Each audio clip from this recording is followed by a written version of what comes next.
I challenged ECOWAS when they were trying to mobilize the military to go and fight Burkina Faso, Mali, and Niger. Oh, we can have a coup. I said, help me understand something. France has had coups against these nations for centuries. When France is forcing these countries to deposit their bank reserves with France, that's a coup, an economic coup. President Tinubu, what have you done about this coup? You are sitting on the big boy chair now. Talk to me. What are you going to do about this coup? When France is making sure that all natural resources for these countries belong to France, that's a coup. What are you going to do about it, ECOWAS? These are coups. But somehow, we don't see them as coups because it's the white men doing it. If a black man was doing the same thing to another black man, oh, you know, they'll call them out in a heartbeat.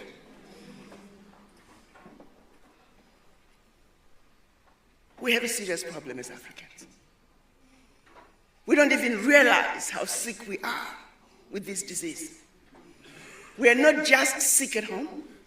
We are not just sick in the doctor's waiting room. We are not just sick in the general ward in the hospital. We are in the intensive care. It's deep. What's happening in Burkina Faso must be supported. What's happening in Mali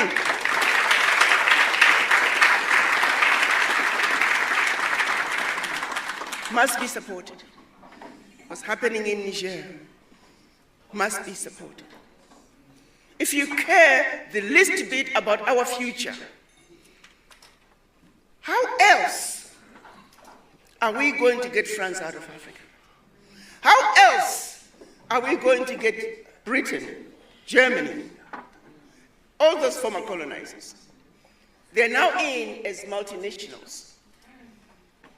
I challenged ECOWAS when they were trying to mobilize the military to go and fight Burkina Faso, Mali, and Niger. Oh, we can have a coup. I said, help me understand something.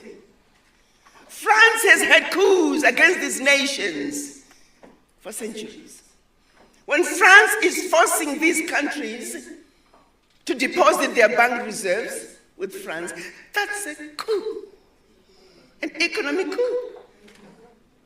President Tinubu, what have you done about this coup? You are sitting on the big boy chair now. Talk to me. What are you going to do about this coup? When France is making sure that all natural resources for these countries belong to France, that's a coup. What are you going to do about it, ECOWAS? These are coups. But somehow, we don't see them as coups because it's the white men doing it. If a black man was doing the same thing to another black man, oh, you know, they'll call them out in a heartbeat.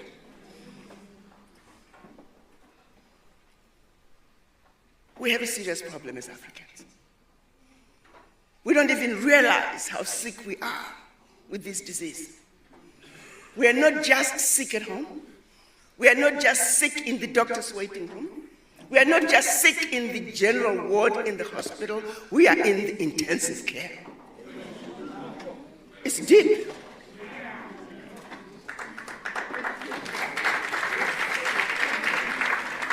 You see, as a doctor, I cannot help you unless you come to me with your complaints. At least recognize that you're sick. But most of the time, we don't even realize that we are sick. So where do we begin? This stupidity that is going on in Africa has got to come to an end.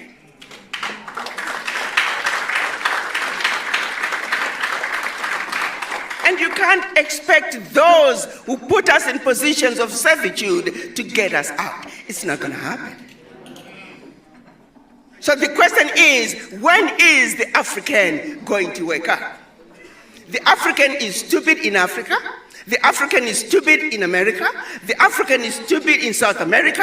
The African is stupid in the Caribbean. Wherever you see us as black people, we do some of the most stupid things.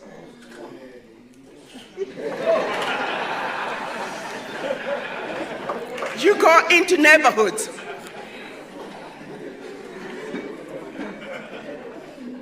In America, where I've spent most of my time, look at the Mexicans. They stick together like super glue when it comes to issues pertaining to their existence in the United States as Mexicans. The Irish, the Jews, the Chinese, the Indians ask for their voices loud and clear because they understand the importance of unity. They don't have to love each other, but they understand when it comes to issues pertaining to their sheer existence, they must stick together like super glue, and they do. But when we ask for the voices of black people, we scatter like mice. We don't believe in each other. I was in Dallas and one Zimbabwean, I was asking, are there a lot of Zimbabweans who are you? No, I don't talk to Zimbabweans. I'm the only black person in my neighborhood, and she was so proud of it. I'm speaking to another friend, this time in Zimbabwe. She was so proud that her son cannot speak Shona, and that the son speaks English like a British. And she's telling me this with a certain level of pride. And that's the mother, which means the child is just as doomed. When are we going to wake up and realize that our inability to move forward as a people is because we were defeated where it matters the most? I'm so glad we're sitting here in an institution of higher learning. I'm going to ask you to say, what are we going to do about the educational curriculum? Because that's where it begins. They don't want us knowing our history. They don't want us knowing where we came from. Because if you are a person without a history, who are you? Where do you come from? As Africans, we are too busy running away from who we are. We don't want to embrace our Africanness. Why not? If you refuse and don't accept your Africanness, then who are you? I tell the Africans when they try to act like they want to speak like an American, they want to lose their accent. You can never speak English like an American. Then you don't want to speak your own vernacular. Then who are you? You are just like a ship without an anchor. The wind blows that way, there you go. The wind blows that way, there you go. And there are too many of us who find themselves in that boat without an anchor.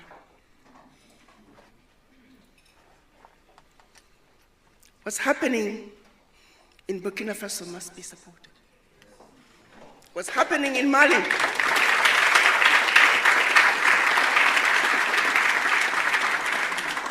must be supported. What's happening in Niger must be supported. If you care the least bit about our future, how else are we going to get France out of Africa? How else are we going to get Britain, Germany, all those former colonizers? They're now in as multinationals, siphoning billions out of Africa, using safe havens to hide their returns. We know they're here. They are now wolf in sheep's clothing. What is it going to take? If you look at the move that Niger made, by simply saying, France, you can no longer buy our uranium for 80 cents a kilo, when we know very well you're selling it for 200 euros per kilo. Niger was realizing about 1 billion out of the sales of its uranium a year, while France was realizing close to 300 billion. That one move alone, when Niger said, if you want our uranium, 200 euros a kilo, please. Immediately, 300 billion. 1 mineral. It's not going to take much to change Africa. We got what it takes. If there's one thing we're very fortunate of, we are endowed with everything the rest of the world needs. The truth of the matter is, we don't need the world. The world needs Africa.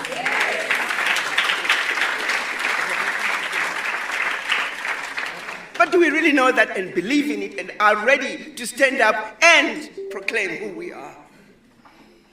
And let them know. But I've sat in meetings where I've seen ministers, America, can you help us with this? Europe, can you help us? Begging endlessly for something that we have. Whatever they are giving you is what they stole from us. And they are giving you peanuts. When are we going to stop being outsmarted by these people? They come smiling at you. They come to give you aid. You know very well that's your money. But we're so grateful. I once went to the World Bank. Oh, Ambassador, we have money for the African Union. Please, when the chairman comes. So the deputy chair came. And we went. They had $15 million for us. $15 million for the whole African Union. And here's the kicker. They were only going to give us 50% of that. And then when we can show them what we have done with the 7.5 million, then we can have the other 7.5. Blatantly insulting us.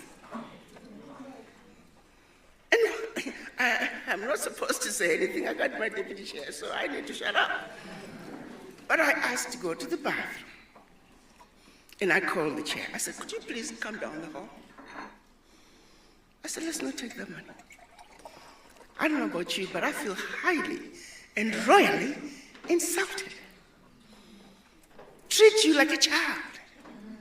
You don't know how to handle money. So we'll just give you 7.5 million. Let's see what you do with it. And then we may or may give you the rest. It's the same thing they're doing at the United Nations. When Africa is supposed to be at the UN Security Council as the 6th and 7th members of the UN Security Council. But you can't have veto power. So come on in, Africa. Oh, we got a kiddie chair over here for you. Sit over there, we got some cookies. Sit over there and be quiet while we take care of business. And we entertain them. Wow. What's wrong with us? What gives me hope is that we have a vibrant African youth who are saying enough is enough. We are not taking this anymore. This abuse has got to come to an end. The exploitation of the African continent has got to come to an end. The Berlin Conference must be dismantled. And for those of you who think Berlin Conference is a piece of history, guess what? It's a piece of legislation nicely designed over a period of 4 months to see to it that Africa and her children are forever defeated and dominated to this day. As long as there's a country called Malawi, as long as there's a country called Gabon with 1.5 million people, as long as there's a country called Eswatini, Berlin Conference is alive and well. And that's where we get defeated internationally through trade. Oh, you're all equal. You are a sovereign nation, Eswatini. You are a sovereign nation, Togo. You are a sovereign nation, Malawi. And every African country for that matter. So let's go to the market. You, Malawi, with your little basket, with 3 eggs, you're coming to the market. And here comes China with truckloads of eggs. I once was told that Zimbabwe thought, well, let's see if we can sell eggs to China. Let's supply some eggs. They're bringing stuff to us. Let's give them eggs. So I told the president, ask people to go do some research and see how much eggs we need to send to China. The report came back and said, Mr. President, the amount of eggs we produce the whole year, that's one breakfast in China.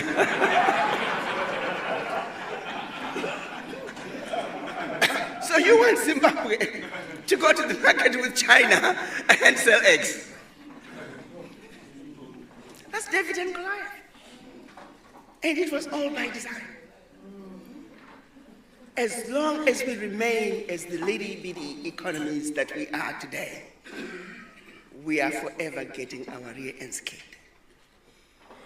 The only way for Africa to survive is when we unite. A united Africa is a must, but it's going to take minds that are awoken, minds that understand the importance of unity, minds that are free of the legacy of colonization and the legacy of slavery. As we speak today, we're all sick from the disease. None of us is exempt. And that's a fact. I'm going to ask each and every one of you to have a serious conversation with the image in the mirror. And ask yourself why you feel the way you do. Why are you automatically afraid of those who don't look like you? Why do you feel defeated? Why are you afraid to speak up and stand your ground? Besides, you are the mothers and fathers of humanity. Without the black woman, without the black man, the rest of the world would not be. That's a fact.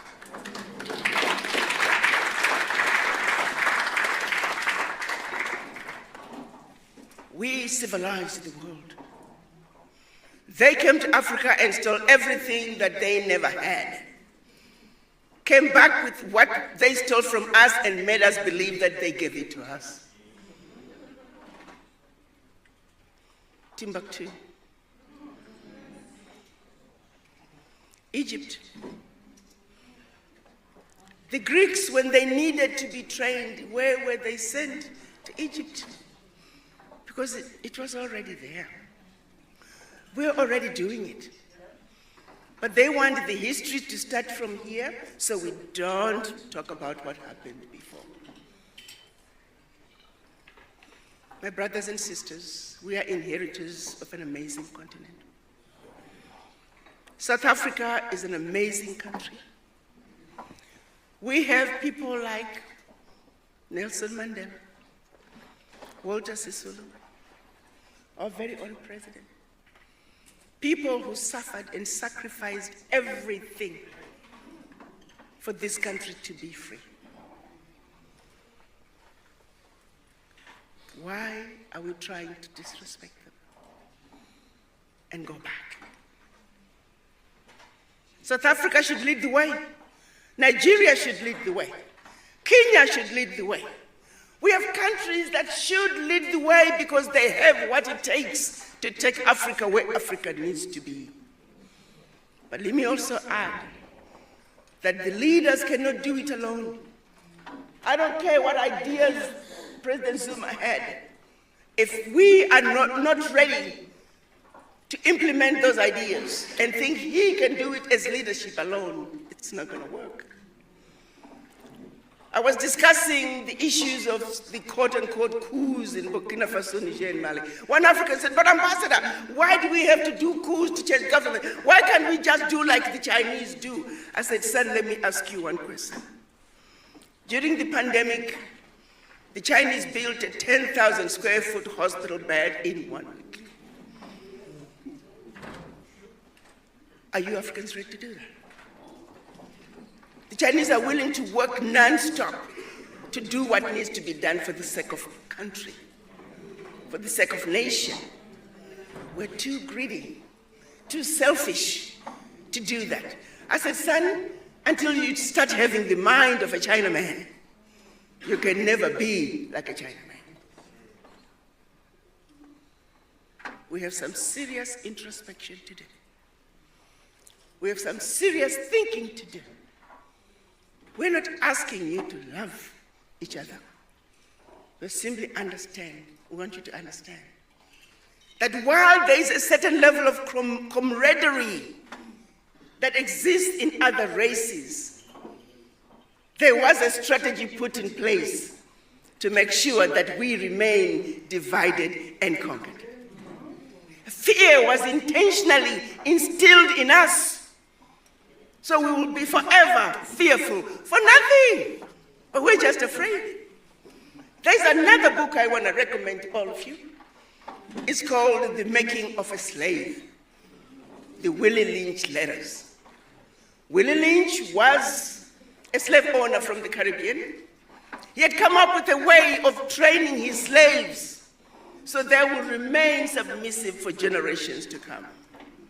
One of the ways was taking a black man, tie one leg on one horse facing that way, another leg on another horse facing that way, and he will hit the horses, and they would literally split the men apart.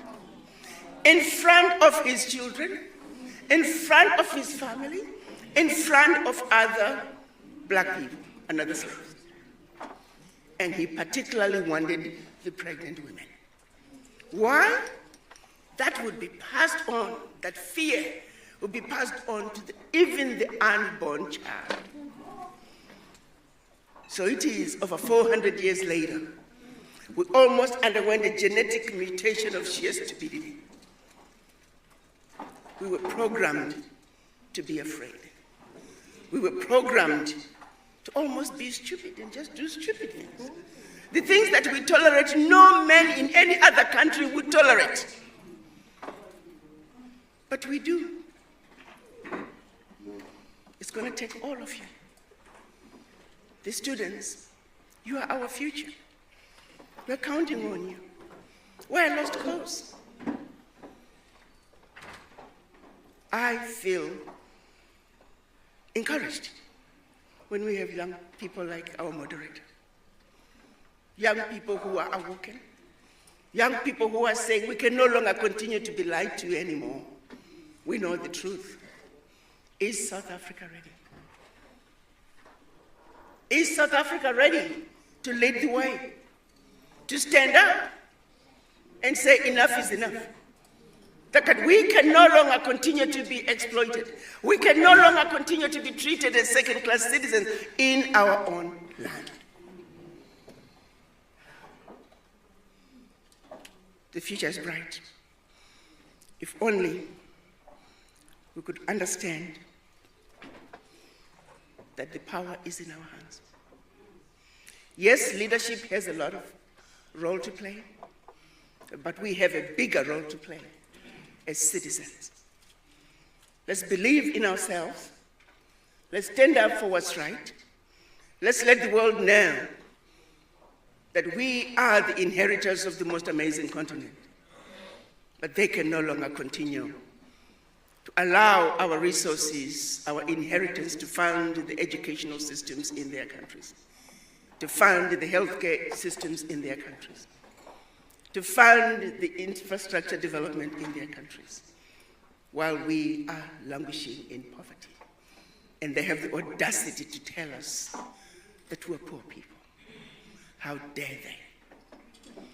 Let me conclude by reading 3 quotes. The first one is from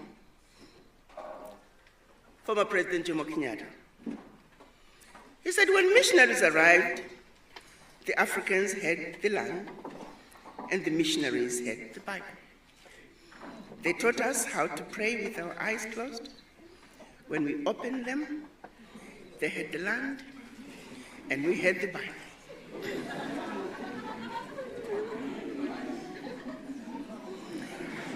The next quote is from Marcus Garvey. He said, a people without the knowledge of their past history, origin, and culture is like a tree without roots. And finally, Patrice Lumumba said, "The day will come when history will speak. Africa will write its own history. It will be a history of glory and dignity." The time is now. There is no turning back. Africa, wake up.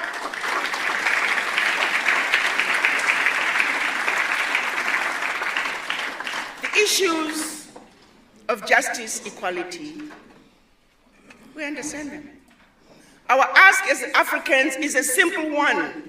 We're simply asking that the world treats us the same way they would want to be treated. We are demanding a world that is just, a world that is fair, a world that is free of bigotry and hate. We're not asking the world to do anything that they would not want done unto them.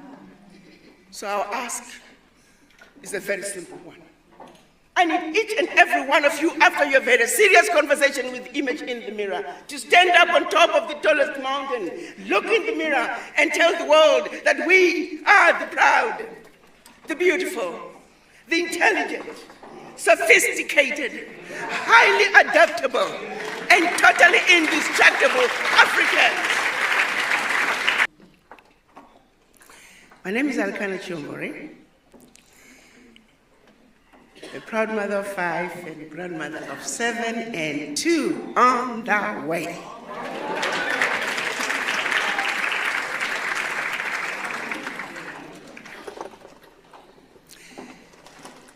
Today, we spent an afternoon at Robben Island. And as we were walking around, I had a bottle of water in my hands.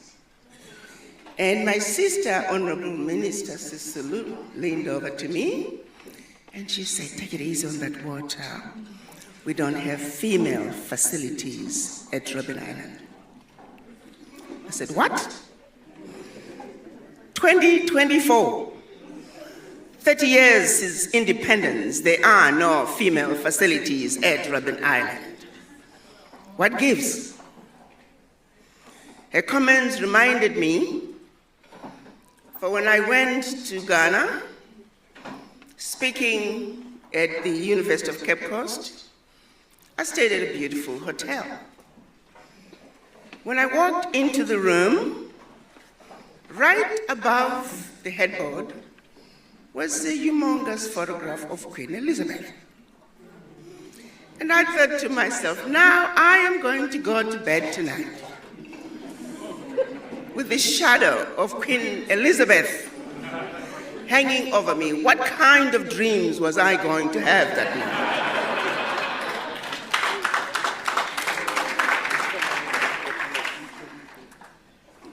I nicely found time. I called my VP and I said, "Could you help me take this photograph down? We shall put it back tomorrow morning, because tonight I intend to have good dreams." And I wondered why, since I was in Ghana, what kind of dreams I would have had I spent the night with the shadow of Nana Asandwa hanging over my head. I also wondered, why is it that in 2024, we still have the photograph of Queen Elizabeth hanging over the walls of hotels in Ghana, and not a single photograph of a king or a chief from Ghana? So it is the following morning, I opened my speech by simply wondering, why is it that the photograph of Nana Asantwa wasn't hanging in that room, and that the manager of the hotel was a friend and that we were going to have a conversation. Some little bird sent a little message. By the time I got to my room, there was a picture of a queen, a Ghanaian queen, hanging over my head.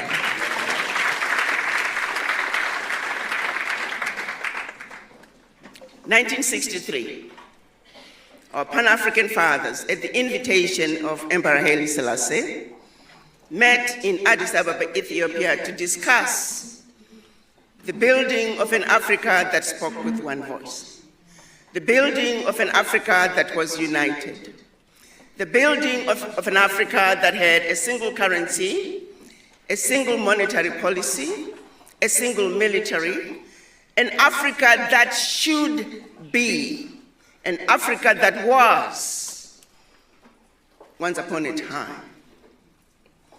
Unfortunately, when they met in 1963, NATO was in full force. NATO heard about the meeting that was getting to be revolutionary, a meeting that was going to undo the Berlin Conference, a meeting that was going to put an end to the exploitation of the African continent. That meeting had to be disrupted. So it is when our Pan-African fathers went to Addis Ababa, Ethiopia, we had the Casablanca group, which was Ghana, Guinea, Mali, Egypt, Morocco, Tunisia, and Algeria. They said Africa for the Africans and African Union now. The other 33 members, having tasted power, they were the Monrovia group. They said, no, let's wait on this African unity thing. Let's go slow. They were the majority. So the Casablanca group lost. Year in, year out, the African leaders would meet. The issue of an Africa that spoke with one voice was tabled, and year in and year out, that conversation was passed to next year.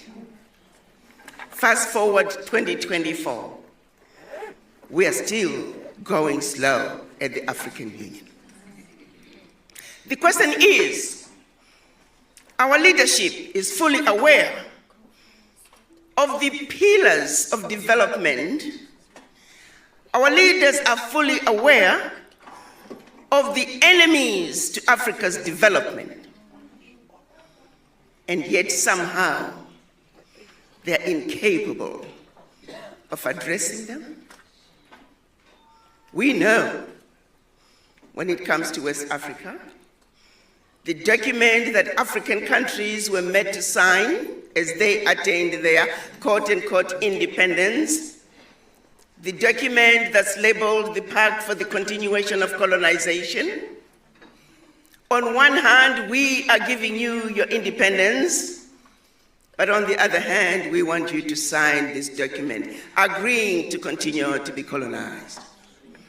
And if you choose not to sign this document, in my pocket, I have a gun that has your name. So it is that Guinea and Mali, they chose not to sign the document. History tells us that France moved into those countries, poured concrete into the sewage pipes, destroyed schools, hospitals, roads, anything that could be destroyed, they destroyed. Anything that they could pick up and take back with them to France, they took. According to President Mugabe, they even took the last pencil. This was done as a way of letting the other African countries know that should you refuse to sign this document, this was the fate that awaited you. Further down, we have more countries that tried to say, wait a minute, the Pact for the Continuation of Colonization is something that's not sustainable. You have to give up 85% at that time of your bank reserves, deposit them with France. Those funds, once gone, they're not coming back. All your minerals discovered and yet to be discovered belong to France, and French companies had the first right of refusal. Your language of instruction shall be French. Your military can only be equipped by France. Your military can only be trained by France. Now, give me a break here. Imagine you are the president of a West African country under French control, and your chief of staff comes to you on your first day in office and says, Mr. President, before you resume your duties, I have some information to share with you. You must give up control of your finances. You must give up control of your natural resources. You must give up control of your military. Now, if you stay away from those, you are free to run your country as you wish. What kind of a country are you running? What kind of a leader are you? And I'm going to bring that question to you.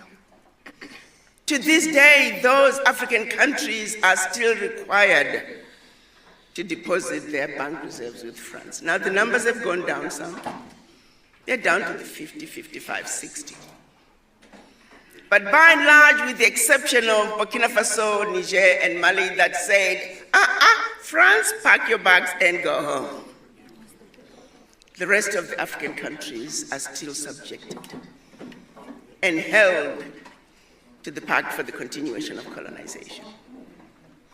There are many other pacts and treaties that African countries were forced to sign that are still in place today. So enemy number one is the existence of pacts and treaties that we know they go against the development of Africa. But our leaders, for various reasons, and we know those who have tried to pull away, they've either been assassinated or exiled. So the realities are there, that if African leaders try to push back, there's some serious consequences. In spite of all that, there are some other issues that they also could deal with. We know the NGOs are nothing but wolf in sheep's clothing as they come into our countries. A lot of embassies as well. We have a few nice embassies. But we have many countries that are also just here to make sure that they continue to destabilize the countries.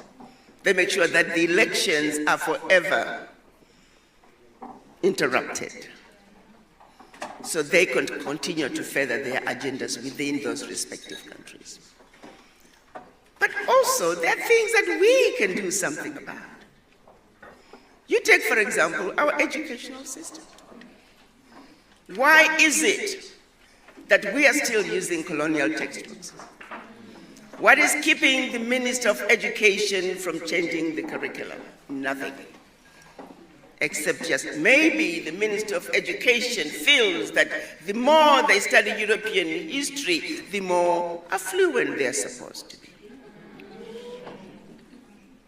Why is it that we are all fully aware that the loans that are being given to African countries, the loans that have been given to African countries for centuries, are frivolous loans that have been paid 1 million times over?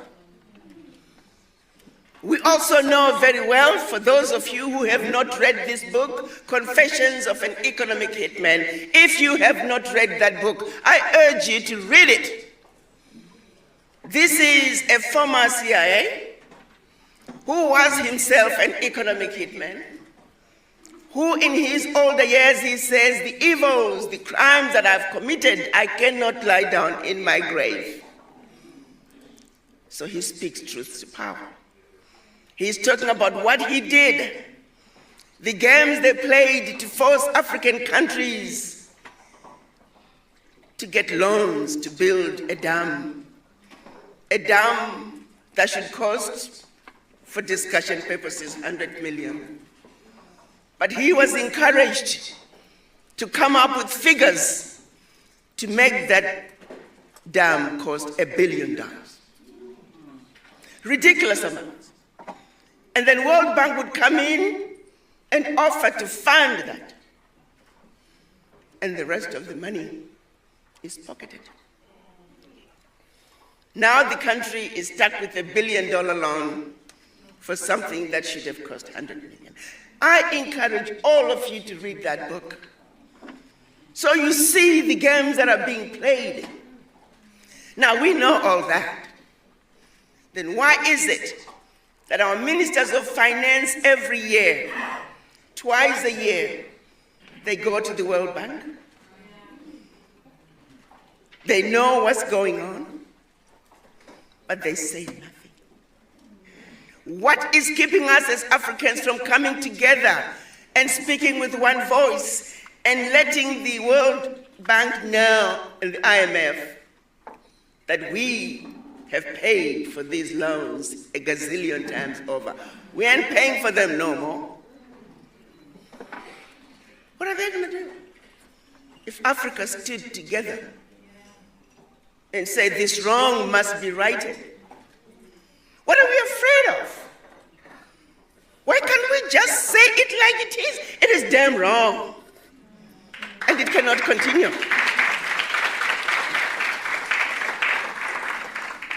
But we're afraid. You see, they defeated us where it matters the most. That even things that we have the ability to change, we are afraid of changing them. You see, when the Europeans first came to Africa, they brought us religion.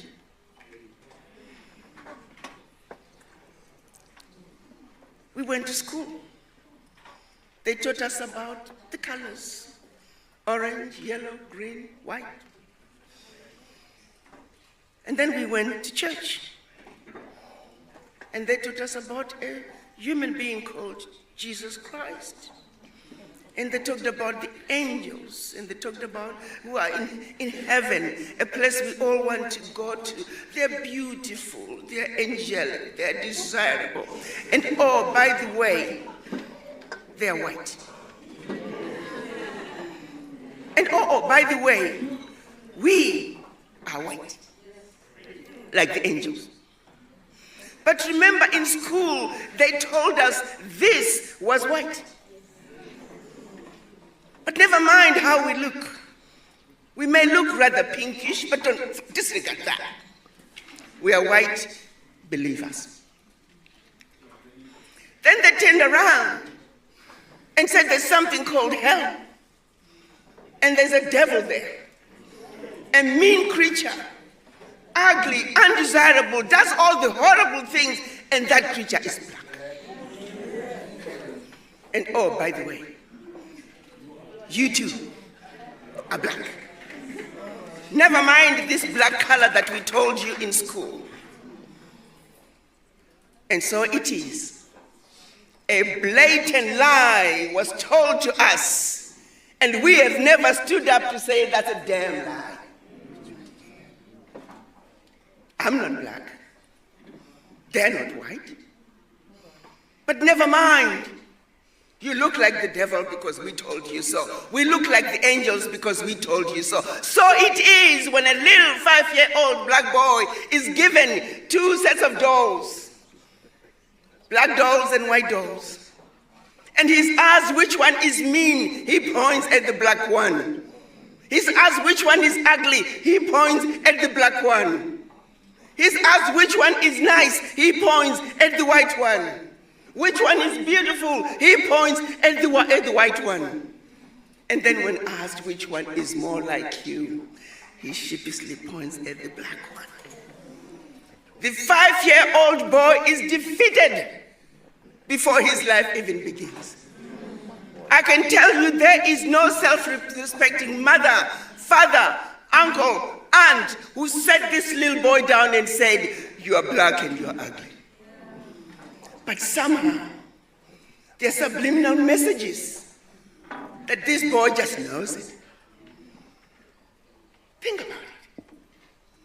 So that same little boy who grew up to be the Minister of Education, he's not going to like anything to do with him. So yes, European history is what weighs hard. African history? No. It is the same reasoning when I was asked to be a keynote speaker at the National Conference of African Educators. And what I learned that day was that African educators, you, African educators, you don't read your own work in order to be tenured. Many professors, to be tenured, they gotta write 10, 20, 30, 40 papers. And those papers can only be reviewed in Europe, in the United States, by credible universities. So I said to the professors, you don't trust each other? You are not credible? If you can't trust each other, why should we parents trust you with our children? To this day, unless things have recently changed, to be tenured in universities in Africa, your work has to be reviewed outside Africa. What's wrong with having universities in North Africa send their work to Southern Africa? Universities in West Africa send their work to East Africa. But no, black professors are going to be reviewing it. It's not acceptable. They won't have the same weight. Do you realize how sad and painful that is? To this day. And the professors are right here, so I'm going to go after you. Because the stupidity has got to come to an end. It is filtering through to everything that we are doing. I am telling you, my brothers and sisters, we are the laughingstock of the world.